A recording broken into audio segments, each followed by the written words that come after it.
Hey everybody, Kevin Quigley here. I'm the creator of the Board Game Smarties Facebook group, which is an Upper Valley, Vermont, New Hampshire group that we put together just to help us organize some board game nights. So, what are we talking about when we say board games? This is not a group that gets together to play sort of old school board games like Life and Parcheesi and Monopoly, chess, checkers. Those are not in our style. We're also generally not a group that gets together to play flat out party games, at least not the whole way through or the whole way through an evening. So things like Pictionary and what else? Trivial Pursuit and those types of things. They can be really fun, and it wouldn't totally shock us to have one of those things show up at a particular night, but more often than not, a game night for us, a regular game night is, say 3 to 6, 7, 8 people get together and we pull out something of a more complex board game. Sometimes they're competitive, sometimes they're cooperative, lots and lots of different styles of games here. And the type of people that I tend to attract, or that I like to attract to this particular group, one, not super competitive, right? So even if we're playing a competitive game, if you lose, you lose. It's not a big deal, whatever, right? Number two, funny. We like funny people. In general, people are pretty much smarter than average. So if you're in that group, important to know. And I would even add, even though this isn't a litmus test I use, most of us are politically liberal or centrist, right? So just wanted to describe the group to see if you might be an interested fit, even if you're not sure what these kinds of board games are. I'm going to talk about that in a second. So every 3 months or so, another thing that we try to do is bring in what I call a big game night. We've been off of our big game nights, which are seasonal, for more than a year and a half at this point, and now we're coming back, and we're looking at second week of July, the second weekend of July, to do a big one. So what we'll do for those is we'll invite between 12 and 24 people to get together, and what that allows us to do in some cases is play some games that actually need or thrive with a very large number of people. And then in other cases, it lets us introduce this hobby and, what kind of interesting fun it can be to people that might not have experienced it before. So I divide a big game night structure in a couple of different ways. We generally start with a big, what we call a social deduction game. And a social deduction game is a game where we all enter with some kind of a secret or a secret agenda or something like that. And part of the job is to figure out who everybody else is and then maybe even achieve a particular accomplishment. Then once we play that for a couple of rounds or whatever, maybe an hour, then we'll split into something that mirrors what we would call our regular game night, smaller groups, and there'll be different types of games that people can choose from, and we'll make sure that those groups are satisfying and interesting to everybody, because not everybody has the same taste in these kinds of games. Then we'll reconvene and do some sort of a big spectacle kind of a game, something where everybody plays together and it's fun and a little wild, maybe the game setup is a little crazy. And then after that, a lot of times people, either before the spectacle game or after the last game, head off. And then when we've got a group of stragglers left, we'll throw in one last game for the people that still have some energy or stamina and want to play. So the next thing I'll do is talk about what each of these games are and what they actually look like. Okay, so the big opener social deduction game that I've been wanting to play for quite a while, it's been a while since we've had it out, is called 2 Rooms and a Boom. And the way this thing works is it's really great if we've got 20 people. Oh my gosh, I've played this with as many as 20 people, and it even works with more. Everybody is divided onto one of 2 teams. You're either a blue player or you're a red player, and everybody gets a card, is that one upside down, that says what color you are, and then we put that card into a little holder. I actually made these holders, not everybody uses them. All right, so now once it's in there, nobody knows who's red and who's blue, but you can share your colors with each other just by asking after some conversation and whatnot has started. So the game starts and then we're having conversation and talking to each other. Now, there's a number of secret roles in this game. On the blue team,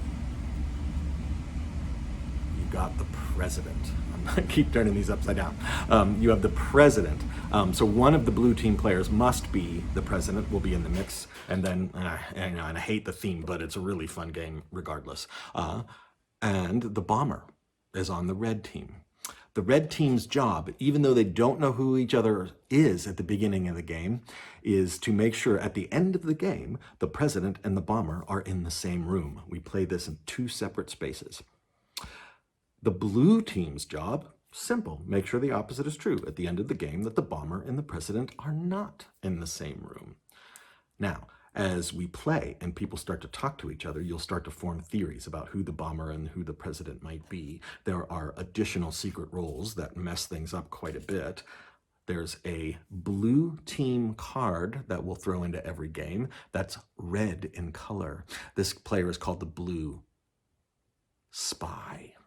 And then there's a red team card that's blue in color, so that if you only share that one little part of your card, the player you share the color with is going to think that you're maybe an ally if they also happen to be red, or an enemy if they happen to be blue. And you start getting some information and secret information that way, so that you can pull some strings behind the scenes and get more information. There are dozens and dozens of other secret roles. So now this game starts off with everybody has to be comfortable with playing the role and misleading each other. I do know a couple of players that don't like games like this because they don't like telling untruths, even in the context of a game. But in the context of this game, you've got permission to do so. So everybody sits in 2 different rooms. They're divided randomly, and they start talking to each other and figuring things out. They start sharing information or team colors. You can even share your whole card if you want. And then after a few minutes of conversation, there's a close to that, and then we decide a number of players switch rooms. They go from, 3 players go from room A into room B and 3 from the other one, and then conversation begins again. And you start talking about theories. You can whisper to each other so that nobody else can hear what you're saying. You can announce things straight out loud. You can even tell the entire room who you are. I happen to be the red spy. Whether you're telling the truth or not, we don't know, right? So that's how that game goes. And then there's 3 rounds. And after all the switching from room to room to room, you decide who is going to switch and who is going to move. One team or the other is going to manage to meet their win condition. So that's a super fun one. I love playing that, especially if we've got a space where there are actually physically 2 rooms. And it looks like in July, we might. Okay, so that is 2 rooms and a boom. That gets us started. Then, for the second part of the evening, we split up into some smaller games. Most of these games play 4, 5, 6, 7, or 8 people, and not more. There's 4 different groups that I'll choose from, and I'll give you some examples, and these may be the games that we play in July. They probably will be. The first group are the people that want to play some party games. Party games are things like Pictionary and whatnot.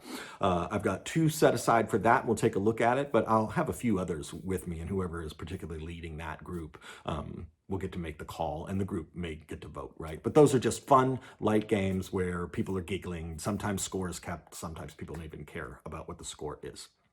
The next one is lighter games. These are games that are pretty quick and easy to learn. They oftentimes have a big component of luck in them. They're the kind of games that I find that when we play, even if you wind up being on the losing end, the losing team, or your score is even last, doesn't even matter, because the actual activity of the game is just sort of fun and enjoyable. But it doesn't necessarily satisfy those people that want to dig into some sort of strategy and pull up a much more complex game and match wits with other people. Section 3 are the medium to heavyweight games that they take a little bit longer to play. They are a little bit more complex, and maybe even sometimes as you're still learning the strategies as you play the game. So that's an interesting group too, and that's for somebody some people that want to win. They really want to match wits and dig up their sleeves that way. And then the last group I'm calling it sort of the intense spectacle game. So it's a big high-stress, intense game where 2 teams are working together. So I've got some boxes over here. I'm going to take a look at which ones are which, and then I'll talk through the games pretty quickly. Here we go. So a fake artist is our first sort of light party game. It's behind me on the shelf here. It comes in this tiny little box. It's by a company called Oink games. And in the box is just some little components that you almost don't need to play the game. This is one that you almost don't even need to purchase the actual game in order to have fun with it. But the way it works is one person comes up with some sort of a clue that almost everyone playing the game knows what it is. Let's say it is Lincoln's log cabin. Everybody gets a different colored dry erase pen, and then one at a time, they step up to the board and in a single line, draw something that's going to be a part of a picture that's trying to get one person in the room that does not know this clue to guess, to say the words Abe Lincoln's log cabin. Each person takes a turn at drawing. Now, the twist in this one is one of the drawers also does not know what it is they are drawing, and they have to fake it. So everybody gets to draw 2 lines, and at the end of the 2 lines, the guesser, the person that's guessing, gets also a chance to guess who the fake artist is. And if they can figure out the fake artist, they get a point or so. And then if they can figure out what it is they really are drawing, Abe Lincoln's log cabin, they'll get points for that as well. So that's Fake Artist Goes to New York. This one's a blast. Every group I've ever pulled this out with has really, really enjoyed it. There's another option that I've got. This is a new one that I haven't played yet. This is called MonsDRAWsity. See all the monsters on there. There's a couple of decks of cards with monsters on them. I'm not even going to look at these decks, but what happens is one person pulls a card at random, and they're the only person that gets to see what's on the other side of the card. It's upside down because that's what I do, is draw cards and bring them upside down. And then on this is a picture of a monster. So I'll show it to you. They get, I think, 30 seconds to look at this and to remember as many details as they possibly can. And then when 30 seconds is up, they put the card back and they can't look at it again. It's their job to then verbally describe to all of the other players the monster that was on the card that they looked at. And then all of the other players have to draw it. And then at the end of the drawing time, I think they get to guess or decide who was closest. And then everybody gets to vote and verify. So let's take a look at the monster we drew, and let's take a look at the pictures that everyone drew and see, do we agree that that John or Mary drew the monster the best? And if we don't, it changes up the way the scoring goes, right? So lighthearted, fast moving, super fun. You're drawing, but you don't actually have to be a good artist. And in fact, there isn't necessarily an advantage to being a good artist for those two. Okay, so those are the lighthearted games. So for the medium weight games, the 2 that I've pulled that we'll take a look at probably in July at this thing, the first one is called The Quacks of Quedlinburg. Great title. This one is about a bunch of potion makers that are going to a big fair, and they're trying to win the some sort of a prize for like best potion maker. And we've got all of these little chits here with potion ingredients on them. This particular ingredient, you're gonna have a lot of them to draw from. This one is actually poison, or it's a mild poison. If you have more than 7 of these in value and your potion show up, your actual potion explodes, and that changes the game, right? Got a little mandrake root in there. We've got a little crow skull. We've got little spiders, all kinds of things, toadstools. Did I get a toadstool? I did. There's quite a few more. And these all go into a pouch. So everybody has a pouch, and you're collecting and purchasing ingredients as we go. And then as you're playing, we all do this simultaneously. You reach into your pouch, you pull out an ingredient, and then it goes down in a little into your kettle, into your cauldron, as you're building your potions, and off that goes. I am horrible at this game. My luck is so bad. I explode constantly. But I'll tell you, every single game I've played of this one, I've really enjoyed. There's something just so fun about pulling out these pieces and seeing what's doing. Each of those colored pieces do a different thing, so you actually have to kind of learn. Oh, if I put this one down, it has this sort of effect. If I put this one in, it has this sort of effect. So, and that changes which ones you might want to purchase as you play the game. The other one that is an option, we'll probably play one or of either one of these, so it depends on the mood, maybe the weather. This one's a little spookier. It's called Obscurio. This one, oh, I'm gonna dig through the box as I'm talking about it. Everybody is a wizard trapped in a magic library, and there is a monster that's whose job it is to protect the library. And You've got to match these cards, are they upside down, which operate like clues to lead you to which sequence or series of doors you need to choose to escape the library. Now the twist in this one is one of the wizards that's playing this game, one of the players is actually a secret traitor, and they've made a deal with the monster that's moving through the stocks and the books, and they're working against you. So part of the game, there's two elements. One is you're trying to figure out who the traitor is if you're not the traitor, and you're also trying to escape the library at the same time. Both of those things have to be able to happen. Quacks in Quedlinburg, Quacks of Quedlinburg plays up to 5 players, and we've lots of players. I think Obscurio plays 6, 7, maybe even 8. I don't remember. But if that sometimes population, if we've got a really well-attended night and lots of people want to play the medium weight game, sometimes numbers will make that choice too. Okay, another group that wants to get into a little bit of competition and play the medium weight game. The first one that I'm pulling out is Ethnos. This is literally my favorite game, and the particular box I'm holding up is the first edition. If you fall in love with this game and want to buy it, the new box is, it's actually prettier. It's a dark blue with silver on it. Ethnos is based on Irish mythology. Maybe that's one of the reasons why I like it so much. And you are basically, you're kind of colonizing a map. It's a little similar to Risk, which is a game that lots of people have played. A couple of the differences is that the territories are individual and you build the board as you play. The pieces lock together, right? And it's fascinating how this game works. I've never played a game that isn't interesting and that isn't different from the other games, and I've played this one at least 50 times, which is a ridiculous number of times to play a game.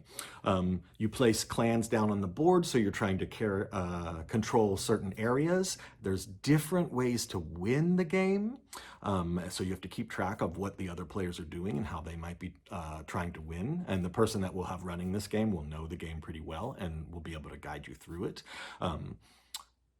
One of my favorite things about this game is when people are learning to play the game, you can see strategies and ideas start to crystallize in their eyes. They're like, oh my gosh. And one of my favorite quotes, but many people feel this way about this game, is they play their first game and are like, oh my gosh, I really want to get good at this game. So I absolutely adore this game. And if we've got the right number of people and conditions work out, we'll bring Ethnos out, and it plays up to 5 people. The other medium weight game is called Ethnos. Now, I don't have Ethnos here because I've loaned it to a friend. She plays it a lot and loves it, so it's probably become a gift at this point, and I may even buy myself a copy. This one's going out of print, we expect, relatively soon. It may already have, but I did find a copy online for about 40 bucks. Ethnos plays up to 6. And I'll put a picture of the box. There it is. Ding! Ethnos plays up to 6. It's a card game where you're pulling lots of different cards, and you're kind of playing tricks where if you get a bunch of creatures that are of the same type, oh, I've got 9 halflings, I can put all of them down on the table at once and 9 halflings will score 1,000,000 points. I've got 4 minotaurs, boom, you can lay them down at the table, and then that lets you start to place markers on a map. So there's about 5 different aspects to the game that you're trying to do well at. Some people do specialize and other people generalize as you play. It's a fascinating game.